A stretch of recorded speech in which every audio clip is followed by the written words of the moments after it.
Hello বন্ধুরা, তোমার সকলকে স্বাগতম তোমাদের চ্যানেল ডাব্লিউবি প্রাইভেট টিউশনে। তো আজকের এই ভিডিওতে আমরা এবিটিএ মাধ্যমিক টেস্ট পেপার 2023-24 পেজ নাম্বার হচ্ছে 157 যে অঙ্কের প্রশ্নপত্র রয়েছে, এই প্রশ্নপত্রের 1-এর দাগের, 2-এর দাগের এবং 3-এর দাগের প্রশ্নের উত্তর নিয়ে আজকের এই ভিডিওতে আলোচনা করব। তো চলো ভিডিও শুরু করা যাক। দেখো 1-এর দাগের প্রশ্ন রয়েছে। 1-এর দাগের প্রশ্ন বলছে তিনজন অংশীদারীদের ব্যবসা নিয়োজিত সময়ের অনুপাত T1 T2 T3 এবং অর্জিত লাভের অনুপাত হচ্ছে কি P1 P2 P3 হলে নিয়োজিত মূলধন অনুপাত। এটা একটা ফর্মুলা, তোমাদের মনে রাখতে হবে ফর্মুলাটা, এখানে কিছু বোঝার নেই। সঠিক উত্তর হবে option number C, P1/T1 P2/T2 P3/T3। Next প্রশ্ন দেখো, বলছে পরেরটা 2 নম্বর প্রশ্ন, a² - 1x² plus ax plus m সমান 0 সমীকরণের একটি একঘাত সমীকরণকে সূচিত করব যখন এর মান হবে। তার মানে কি বলছে, এখান থেকে দ্বিঘাত যে সমীকরণ আছে, মানে এখানে দেখো দ্বিঘাত সমীকরণটা কখন একঘাত হবে, যখন এই x² সহগটা 0 হবে, তবে x-ও 0 হবে।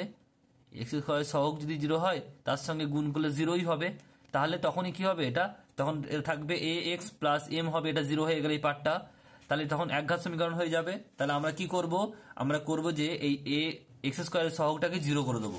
তাহলে কি লিখবে সমীকরণটি দ্বিঘাত হবে না যদি x² সহগ সমান 0 হয়। তাহলে কি লিখবো, a² - 1 = 0। তাহলে a² -1টা ডান দিকে নিয়ে গেলাম, তাহলে 1 হলো। তাহলে a হলে কি রুট আন্ডার হবে, তাহলে +-1, তাহলে প্লাস একবার হবে +1 একবার -1। অপশন নাম্বার সি সঠিক উত্তর হবে। দেখো 1 আর -1। নেক্সট প্রশ্ন হচ্ছে দেখো 3-এরটা, ত্রিভুজ এবিসি এবং এটা ত্রিভুজ হবে, ত্রিভুজ PQR এর AB/QR = BC/PR এবং CA/PQ হলে নিচের কোনটি সম্পর্ক সঠিক হবে। আগে দেখো ছবিটা দেখে নাও, ছবিটা তোমাদের আঁকতে হবে, দেখে দেখে ভালো করে। আগে ABC ত্রিভুজ এঁকে নেবে, আঁকার পর এবারে দেখো যে এবির সঙ্গে কি হবে, এবির সঙ্গে বাই QR আছে, তাহলে এখানে QR দিয়ে দিলাম। আর এখানে দেখো তারপর কি হবে, একটাই বাকি আছে P। এবার মিলিয়ে নেবো একবার পরপর যে অনুপাতগুলো ঠিক আছে কি না। AB/QR হয়েছে। তারপর কি আছে দেখো BC/PR মানে RP একই কথা। আর রয়েছে CA/PQ, AC বা CA কি বলেছে PQ।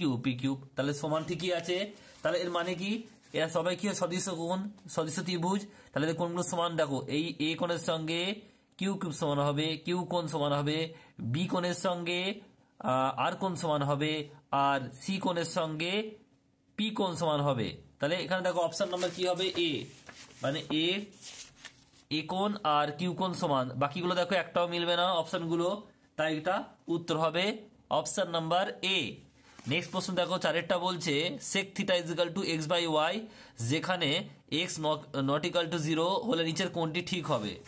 আগে দেখো sec θ মানে কি আমরা জানি, অতিভুজ বাই ভূমি। একটা জিনিস তোমরা মনে রাখবে, যে কোনো সমকোণী ত্রিভুজ মানে যার একটি কোণ 90 ডিগ্রি, এটা হচ্ছে কি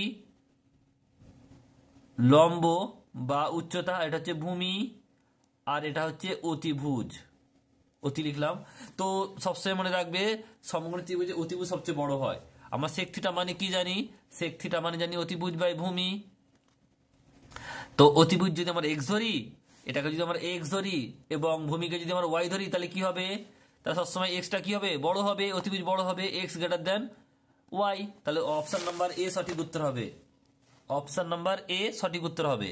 নেক্সট 5 নম্বর প্রশ্ন, একটি লম্ববৃত্তাকার শঙ্কুর উচ্চতা ও ভূমি ব্যাসার্ধ 100% করে বাড়ানো হলে তার আয়তন হবে পূর্বের আয়তনের কত গুণ বলতে হবে। এখানে দেখো তোমরা একটা জিনিস মনে রাখবে, প্রশ্নটা ট্রিক রয়েছে, সেটা হচ্ছে কি 100% বাড়ানো মানে হচ্ছে দ্বিগুণ করা। এটা তোমরা জানতে হবে এই অঙ্কটা করার জন্য। 100% কোন জিনিস বাড়ানো মানে তাকে ডবল করা, দ্বিগুণ করা। কিভাবে অঙ্কটা করবে দেখে নাও। শঙ্কুর ব্যাসার্ধ r একক, উচ্চতা h একক এবং আয়তন V1 হলে, V1 ঘন একক হলে V1 = 1/3 পাই r² h হবে।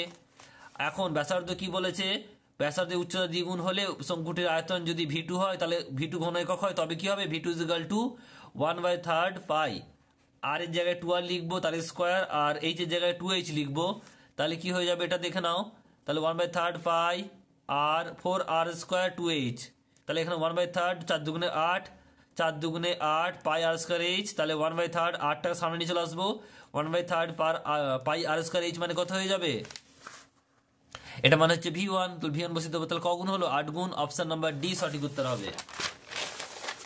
নেক্সট প্রশ্ন দেখো পরেরটা কি বলছে, 8 গুণ অপশন নাম্বার বি হবে সঠিক উত্তর।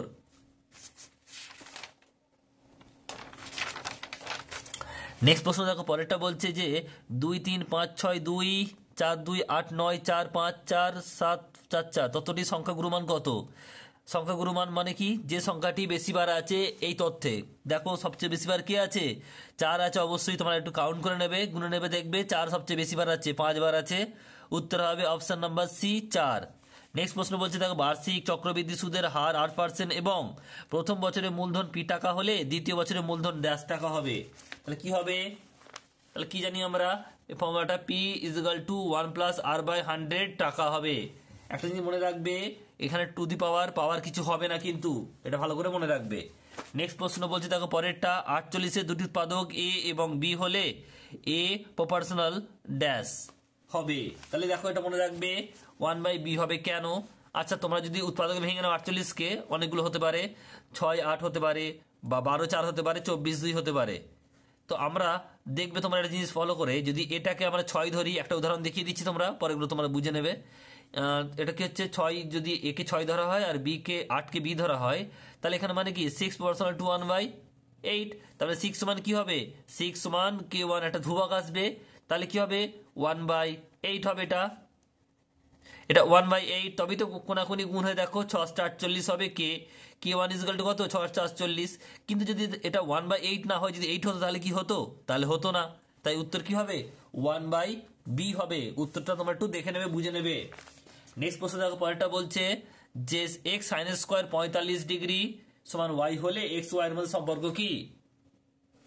তাহলে আমরা জানি কি সাইন স্কোয়ার, সাইন 45 মান কত 1/√2 এক্স, 1/√2 তার স্কোয়ার, সাইন স্কোয়ার তার স্কোয়ার হল ইকুয়াল টু ওয়াই, তাহলে 1/√2 স্কোয়ার করলে 1/2 হয়, x into 1/2 equal to y, তাই x/2 ইকুয়াল টু ওয়াই, তাহলে এক্স সমান 2y, এটা হচ্ছে সম্পর্ক।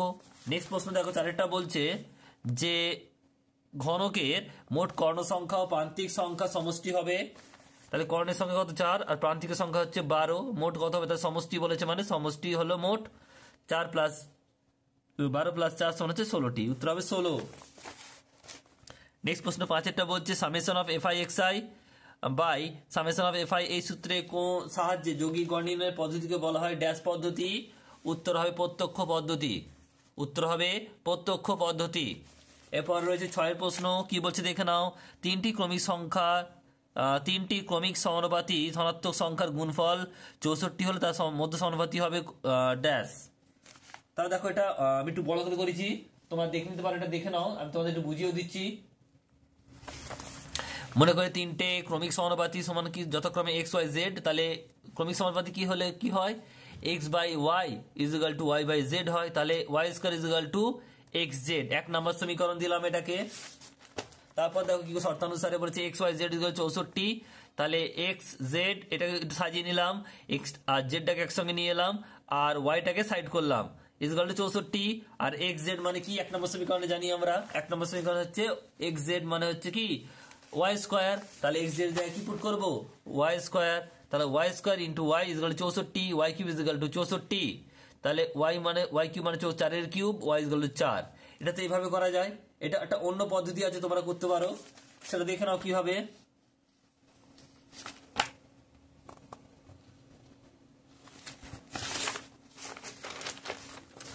দেখো পরের প্রশ্ন রয়েছে 3-এর দাগের 1-এরটা বলছে বার্ষিক 5% সরল সুদের হারে 10 বছরে কোনো আসল ও তার সুদ আসলের অনুপাত 2:3 হবে, সত্য কি মিথ্যা বলতে হবে।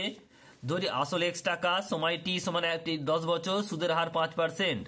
আমরা কি জানি সরল সুদের ফর্মুলা i = PRT/100, p মানে হচ্ছে x টাকা, আর মানে হচ্ছে 5%, t মানে 10 বছর বাই 100, কাটাকাটি করলে 0 0 কেটে গেল, 5 × 10, তাহলে x/2।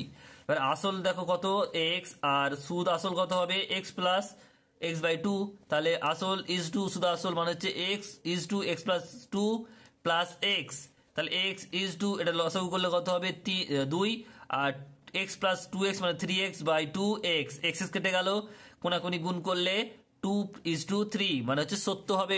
এটাই বলে দেওয়া ছিল। নেক্সট প্রশ্ন দেখো, পরেরটা বলছিলাম দুইয়েরটা, যে 6, 10, 12, সরি 6, 10, 14, 12 দ্বারা 4টি, 14, 22 দ্বারা 22 সংখ্যা 4টির প্রত্যেকটির সঙ্গে 2 যোগ করলে যোগফলগুলির মধ্য সমানুপাতি হবে। তাহলে কি বলছে দেখো ভালো করে, তো এটা তোমরা এইভাবে করতে পারো। ধরি এক্স যোগ করতে হবে, তাহলে 6 plus X is to 10 plus X সমানুপাত 14 প্লাস এক্স, আর হচ্ছে অনুপাত 22 ইজ প্লাস এক্স। এবারে কোনাকুনি গুণ করবো, দেখো এখানে কি হবে, এই এর সঙ্গে মানে 10 প্লাস এক্স এর সঙ্গে 14 প্লাস এক্স এর গুণ হবে, আর 6 প্লাস এক্স এর সঙ্গে 22 প্লাস এক্স, এটা গুণটা দেখে নাও, যোগ বিয়োগটা দেখে নাও ভালো করে। তা এখান থেকে কি বেরোচ্ছে, এক্স বেরোচ্ছে, মেনটা ফ্যাক্টর করলাম, কোনাকুনি গুণ করে এটা হবে এক্স বেরোচ্ছে 2 সমান 70 হবে। এটা একটা অন্য পদ্ধতি আছে, দেখে নাও কিভাবে করবে। আচ্ছা, যদি আমরা বলেছে 2 যোগ করবো, যোগ করে দেখে নেবো আমরা কি হয়। আচ্ছা, যদি প্রথম সংখ্যাটা 6 প্লাস 2 করি তাহলে কত হচ্ছে 8, এটা হবে 12, এটা হবে 16, এটা হবে 22। তাহলে দেখো ভালো করে বুঝবে, এটা সরি 22 প্লাস 2 মানে 24, 16, 24, 12 আর 8, তা 8 এর সঙ্গে 24 গুণ করে দেখবো কত বের হয়, এবং 12 এর সঙ্গে 16 যোগ গুণ করে দেখবো কত হয়। যদি সেম হয় তাহলে একই হবে, তাহলে সত্য হবে। এটা করতে পারো তোমরা, ছোট তাহলে অঙ্কটা শর্ট হয়ে যাবে। তাহলে 24 ইন্টু 8 করলে 192 হয়, আর 12 ইন্টু 16 করলেও 192 হয়, তাহলে কি হবে সত্য, এমনিতেই হবে সত্য। এটা অন্য পদ্ধতিতে তোমরা করতে পারো, এটা বড় পদ্ধতি রয়েছে, একটা শর্টকাট রয়েছে, দুটি আমি তোমাদের বলে দিলাম। তো এইভাবে তোমরা দেখে নিতে পারো। 1 মার্কসের প্রশ্ন এটা শর্টকাটে তোমরা করলেই ভালো হয়, সময়টা তোমাদের একটু বাঁচবে। নেক্সট প্রশ্ন দেখো, পরেরটা কি বলছে, দুটি বিন্দু সংযোজ সরলরেখাংশ তার একটি পার্শ্বের অপর দুটি বিন্দুতে অসমান কোণ উৎপন্ন করে, ওই 4টি বিন্দু সমবৃত্ত হবে। এটা মিথ্যা হবে, এটা অসমান নয়, যদি সমান হতো তাহলে সত্য হতো। এরপরে প্রশ্ন 4 নম্বর, এটি নিরেট অর্ধগোলকের বক্ষতলের ক্ষেত্রফল এবং সমগ্র তলের ক্ষেত্রফল সমান। এটাও হবে মিথ্যা, কারণ কি অর্ধগোলকের বক্ষতলের ক্ষেত্রফলের ফর্মুলা কি 2πr², আর সমগ্র তলের ক্ষেত্রফলের ফর্মুলা কি 3πr², তাহলে সমান হলো না, হলো না, তাই এটা কি হবে মিথ্যা। 4 নম্বরটা হচ্ছে মিথ্যা। 5 নম্বর বলছে alpha plus beta equal to 90 degree হলে sine square alpha plus sine square beta equal to cos square alpha plus cos square beta হবে। আলফা প্লাস বিটা সমান 90 ডিগ্রি, তাহলে আলফা সমান কি হবে 90 মাইনাস বিটা, তাহলে বাম পক্ষে কি sine square alpha plus sine square beta, sine square alpha মানে হচ্ছে 90 minus beta plus sine square beta, তাহলে cos square beta plus sine square beta, তার মানে আমরা কি জানি formula sine square theta plus cos square theta equal to 1, তাহলে এখানে 1 হয়ে যাবে। একইভাবে ডান পক্ষ করব, cos square alpha plus cos square beta, cos square alpha মানে হচ্ছে 90 মাইনাস বিটা আর কস স্কয়ার বিটা, তাহলে এখানে sine square beta plus cos square beta equal to 1, তাহলে দুটি 1 বেরোলো, তাহলে কি হবে সত্য। নেক্সট প্রশ্ন দেখো, পরেরটা কি বলছে, যে কোন তথ্যের সংখ্যাগুরু মান 1-এর অধিক হতে পারে না, এটা হবে মিথ্যা, হতে পারে, এটা হবে মিথ্যা। তাকে আমরা কি বলি, যখন একটি তথ্যের 1-এর বেশি সংখ্যাগুরু মান হয় তাকে বলা হয় বহু ভূইষ্ঠক, এটা তোমরা মনে রাখবে।